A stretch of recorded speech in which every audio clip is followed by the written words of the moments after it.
today's video guys, kukuhanin ko na po ang aking ampalaya dito guys, kasi nakikita nyo yun o, hinog na hinog.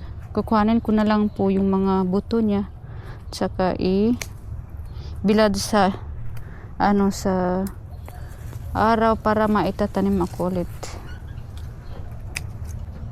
Ito yung mga hindi pa hinog o, diba ang lalaki.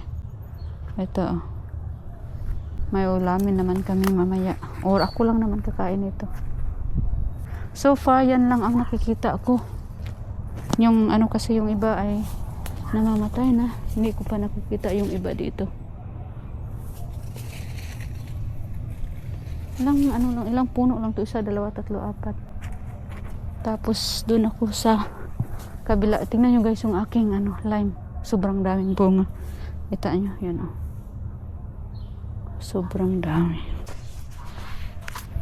Tapos ito naman ang aking mga cherry tomato. Hayaan ko na lang siguro si Mikaela ang kukuha nito kasi paborito niya ito kuhanin sa kakainin. Magsalad ako. Ang iba ay na na.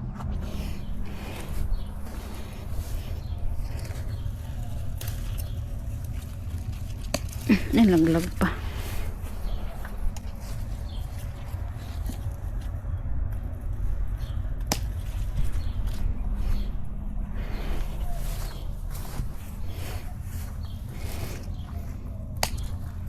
Ayaw ko ilabas si Mikaela dito kasi nakakatakot. Bush na bush talaga eh. Baka may maraming insekto dito na hindi natin alam, nangangagat. Kawawa naman si Mikaela. Tsaka ko na ilabas si Mikaela pag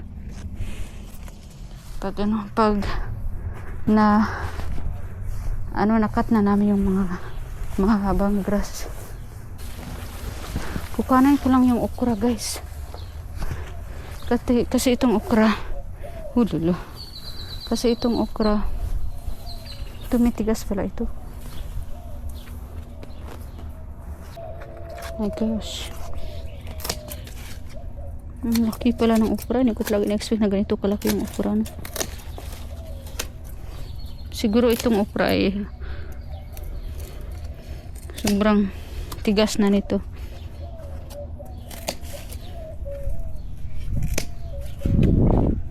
Siguro yung iba hindi ko natatanggalin, hintayin ko na lang na ito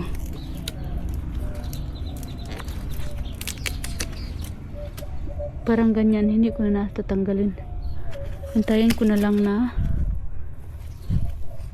madry para may binhi ulit ako. Ito lang kanin ko, sarap nito eh, bata pa, baby pa.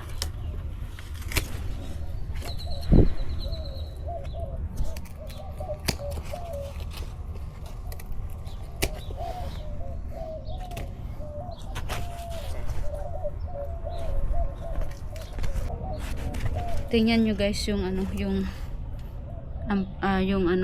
eggplant ko, 'di ba? Wala nang dahon, inubos na ng caterpillar. Doon din ang lalaki na nila. Hindi ko na yan harvestin. Yung mga hinog, hayaan ko na lang. Tsaka gawing binhi. Tapos itong okra. Itong mga okra, hindi ko na ito tatanggalin yung mga matatanda. Ito ikakat na lang natin ito kasi wala ng dahon, inubos na ng caterpillar. Tapos itong okra, ito na lang siguro kukuhanan ko kasi na to eh, matatanda na to, hindi na to makakain. So ito lang yan, ito pwede na to nakukuha.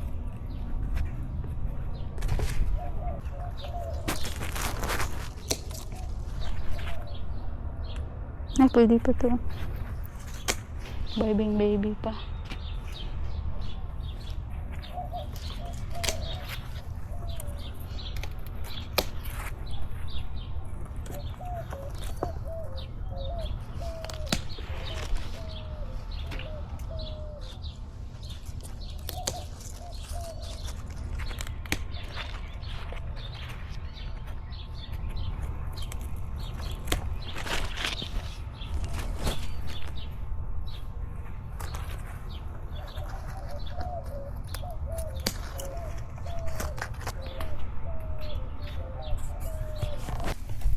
Grabe guys, so ang laki ng aking eggplant. Gawin ko na lang silang binhi kasi hindi na to pwede makain.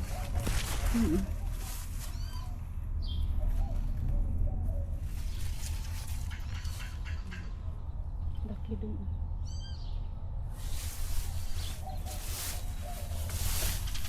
Mas lalo ito.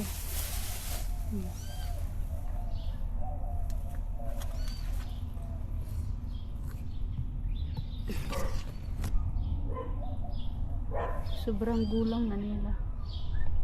Sobrang laki. Oh my goodness guys, nakikita niyo ba yung bunga ng aming bayabas? Sobrang dami. Napakadami.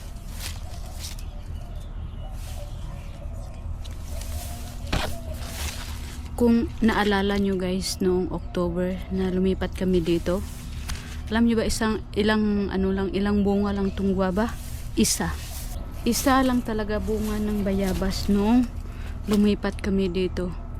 Pero yung ginawa po namin ay pinrown namin at nilagyan namin ng fertilizer ng 3 times. At tingnan nyo guys, hindi na tumabilang ang bunga ng aming bayabas. Umabot na ito ng more than 2,000 or 3,000 sa daming bunga guys. Oh my gosh, hindi na talaga mabilang yung bunga ng aming bayabas. Tingnan nyo, I can't believe it.